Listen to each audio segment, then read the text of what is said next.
It's the grandson right thought. Welcome back to the School of Marvelous Light with the Flock. Now that we're aware of the environment or the domain in which this war is being waged, so in other words, the battlefield, now that we're aware of it, how are we to be as we journey through as pilgrims and as sojourners? Well, first of all, are you aware that you are a pilgrim? Nobody that I'm talking to is not a pilgrim. Hopefully I said that in a way that made sense to y'all. In other words, I'm only talking to pilgrims. You see that? I'm a pilgrim talking to pilgrims. Do I look like a pilgrim? Do I look like somebody that's passing through? Yeah, man.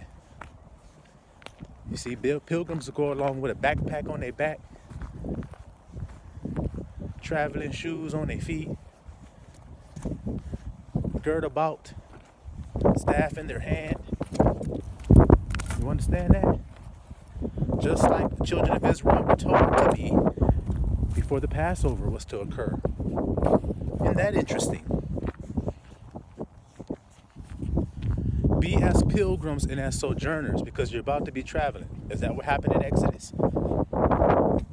So did Abba say, he will stretch forth his hand the second time? Ain't that what he said? And then he goes on to say where the locations of his children were this second time when he stretches forth his hand, where they're going to be at. And notice it don't say Egypt. All over the place they were scattered to. You see that? And when they were delivered the first time, they were to be as pilgrims, travelers. Not get comfortable, but get comfortable being uncomfortable. So who are you in that room? Peace be still ring a bell. Peace be still come from somebody that's calm, don't it? Now that would be okay if the circumstances were calm. For instance, if you were sitting on a beach, sitting back with an umbrella over your head, sipping a pina colada, twiddling your toes in the sand and everything. If you were sitting there on the beach watching the sea turtle come out and lay her eggs in there in the sand, if you were doing that, you would be calm. But would you be calm if you were on a ship on those waves that look so peaceful from that beach? You're now on the waves on a boat that's about to be capsized. Do you still feel like that man sitting on the beach? Because Yahushua is.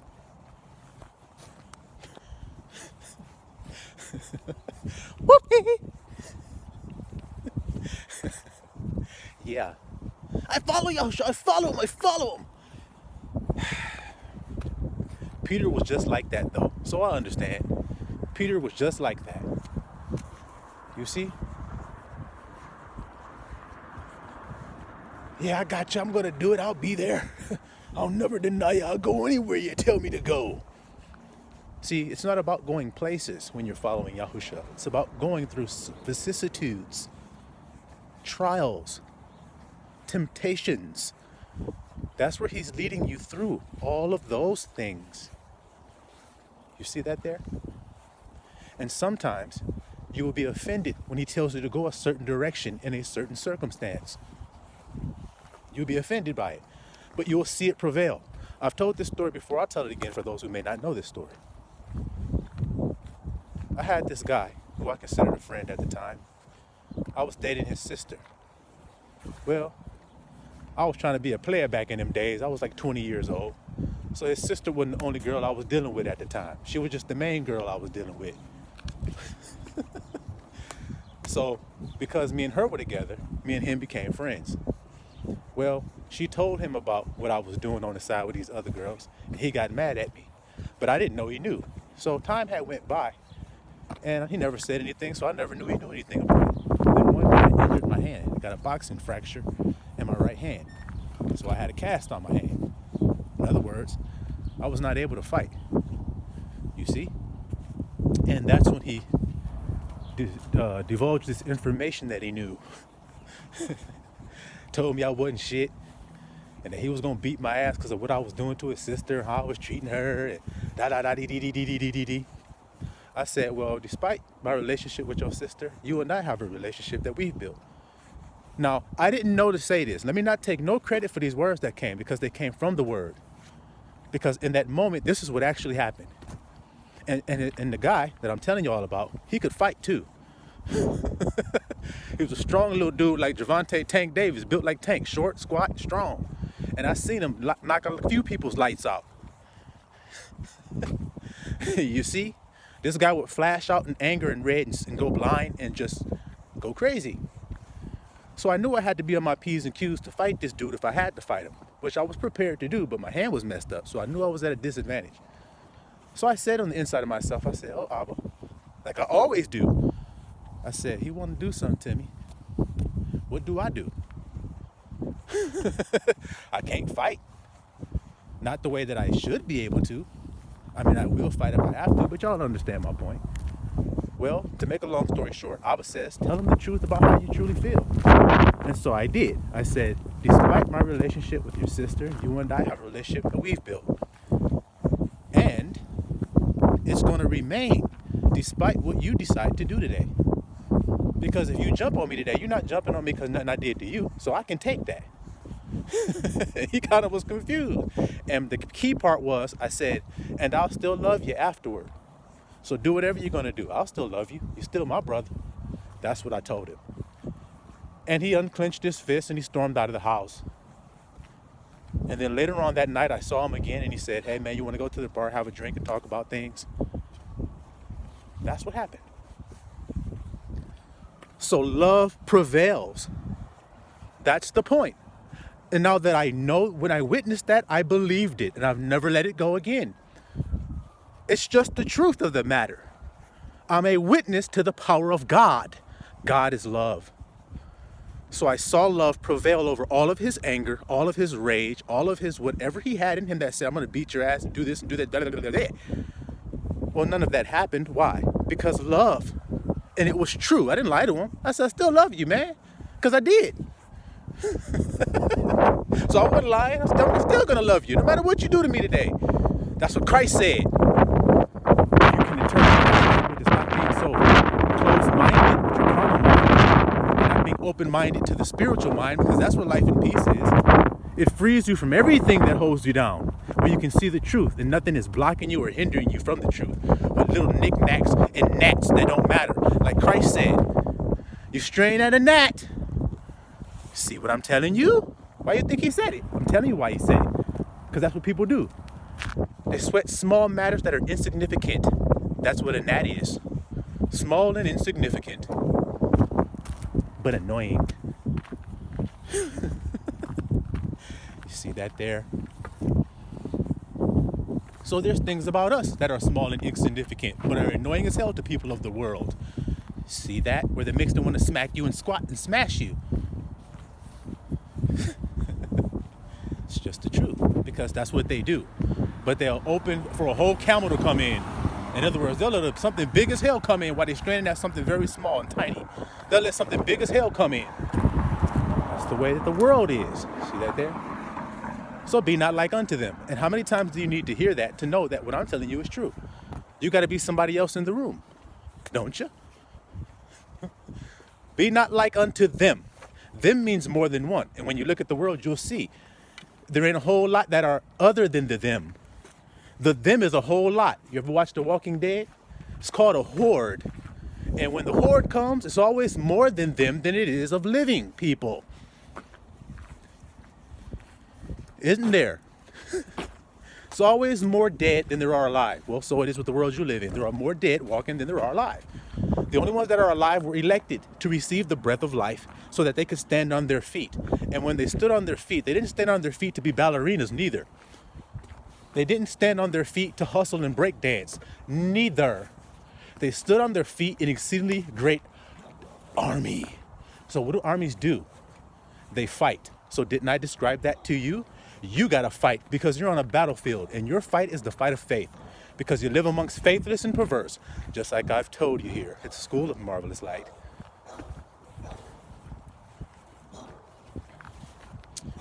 Scoo-doo-doo-doo-doo, skee-lee-lee.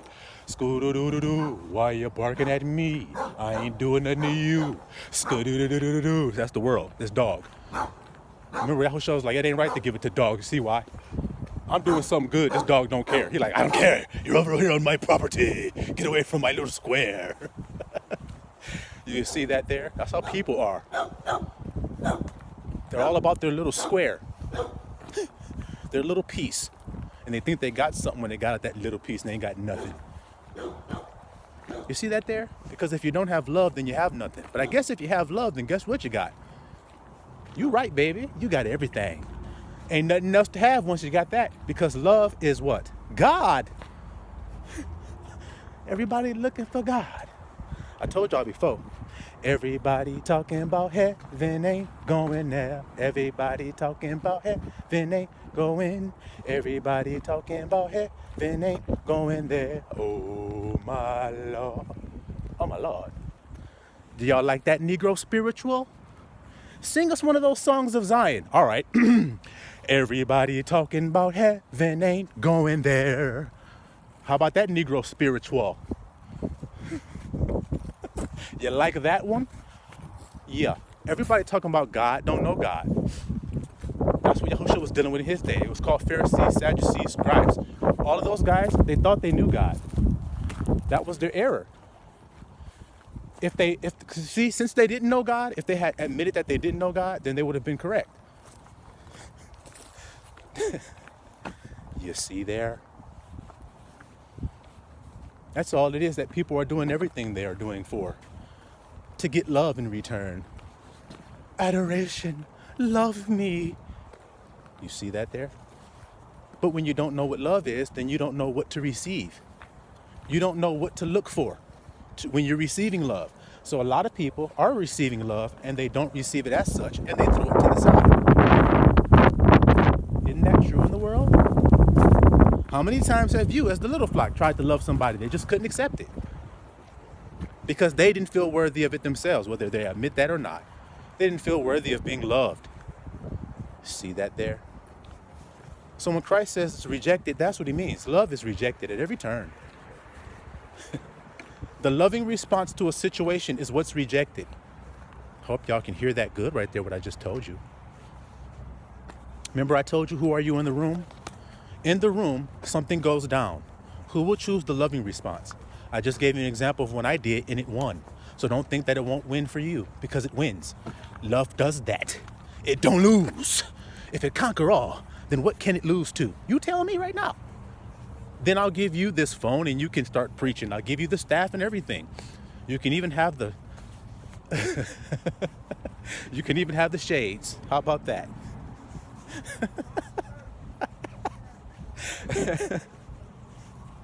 I'm just laughing because of how this person is looking at me as I'm walking past.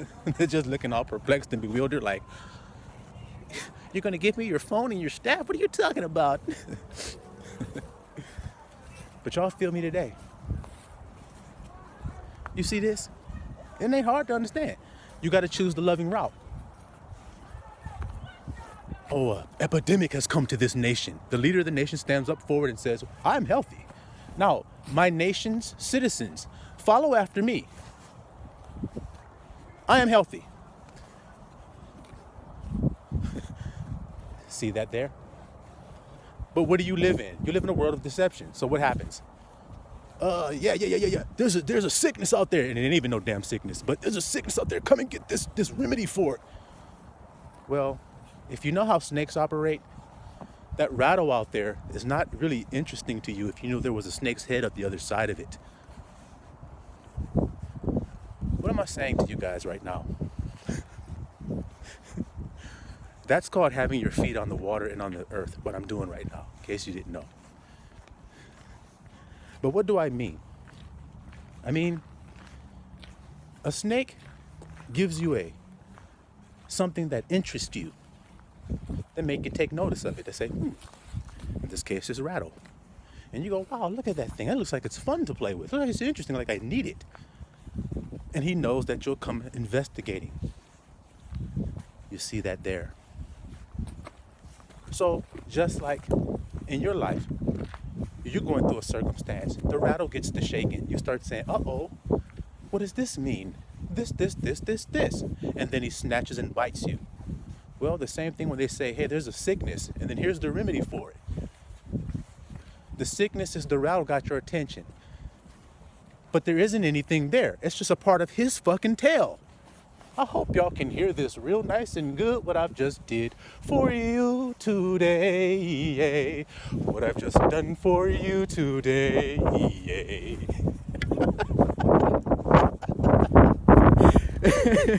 That's because love rejoices in the truth. That's why I'm being like that. When my heart rejoices at what's available to you if you listen in Little Flock. This information that you get, if you were to get it, as soon as you go away, you could use it.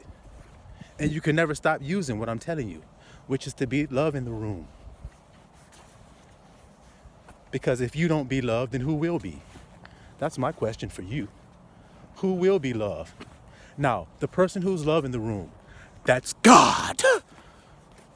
Blasphemy! Yeah, you little babies, kids, run around with your dirty, stinking ass diapers with your Kool-Aid dripping down your fucking chin because nobody cares about you. They neglect you and they let you just sit around in the fucking dirt all day talking shit.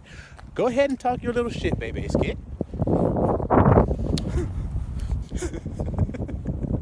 You are of your father.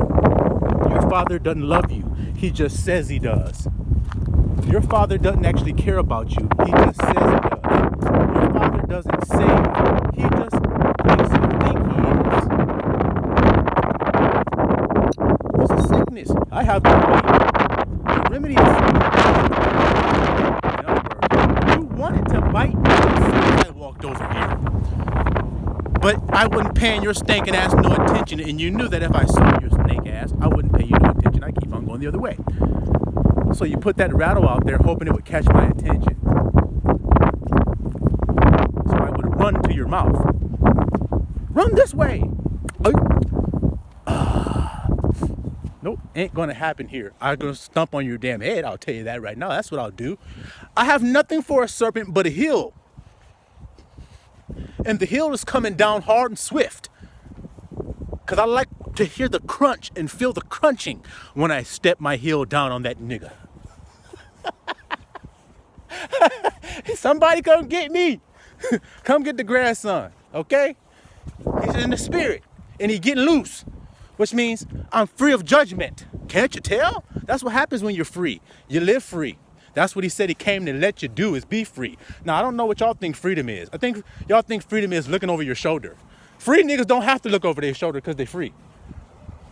Slaves got to look over their shoulder to make sure the nigga don't come with that whip cracking his ass. See? There's two different type of manner of people. I ain't thinking about no damn nigga coming up cracking me with no damn whip. You got to worry about me cracking you with a whip. Why you talking like that? Because that's what Yahusha did. He cracked niggas up with a whip. Just done daddy, why you mad? You say you love him, so why you mad when I send my cracking nigga with my whip? Why you mad about that? Y'all don't get down like that. I just look at Yahusha and be like, look how they talk about us. Look how they talk about us. Oh my God, look what he's doing. There's no way he could know anything. Then why does the Bible say he used the foolish things to confound the wise? What foolish things does he use? Can you give me some example of foolish things God uses? No, because you only think things that are not foolish are worth something. Skeet.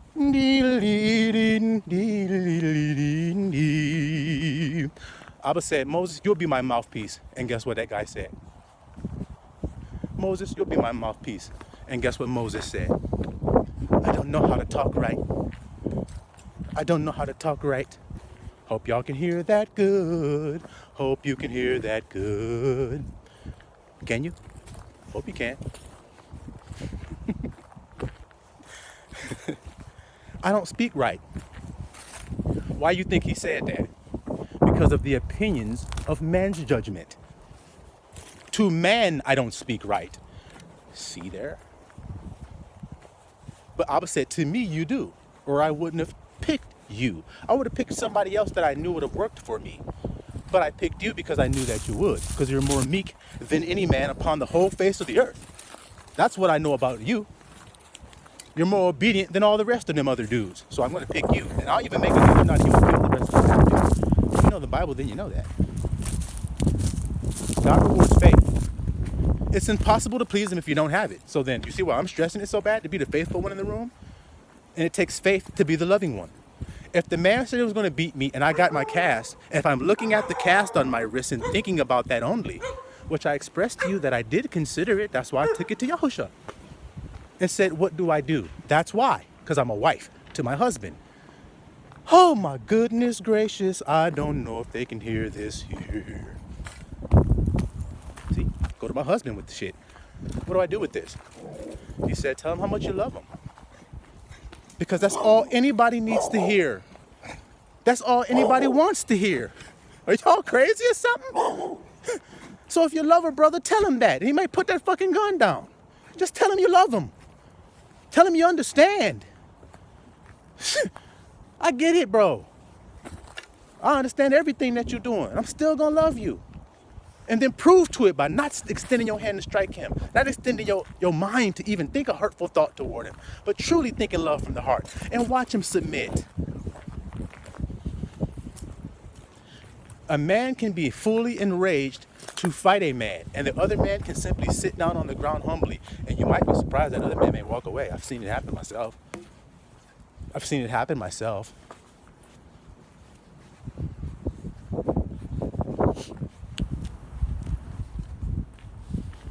Love covers multitude of sin. You don't want to cover no sins? Then are you loving? Yeah! But why you ain't covering no sins then? Yeah, put your tongue back in your fucking mouth, serpent.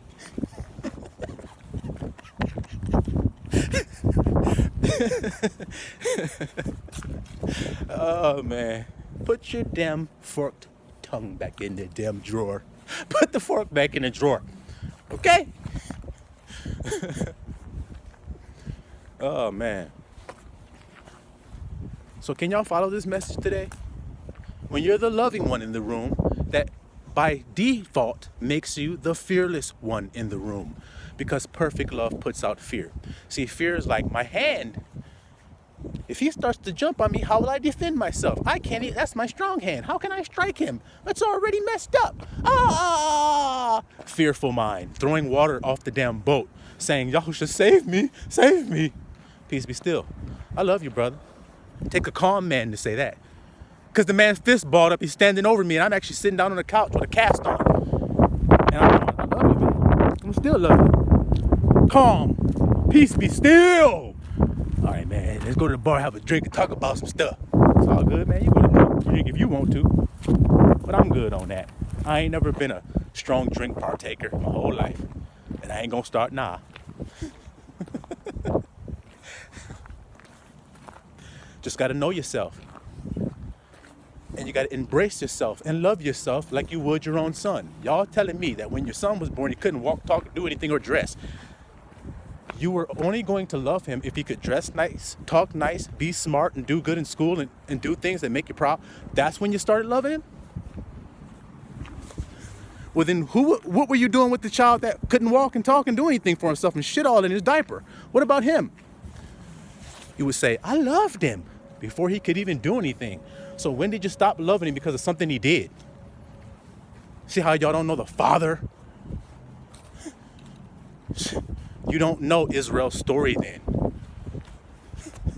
Well, I'm an Israelite, so it's my story. We were cut off completely from the father and divorced. And usually when that happens, that woman thinks all hope is lost. If my husband has divorced me, there's no hope for me to ever go back to his house and he'll ever accept me again. But this wife went back to her husband's house and he accepted her back again, even though she had whored herself around with everybody. So once you experience that type of love, you learn to give it to folk and stop being so damn hard-hearted. How could you be when you've received such grace? How could you? When you were living in darkness, calling yourself misnomers, and you said it with pride. I'm black and I'm proud. And a false misnomer is nothing to be proud of. And you learn to rise up out of that and learn to believe that what he told you was true, that I'm a special people, loved, set apart. Set apart. Y'all see that? So you learn how to love, and then you be brave.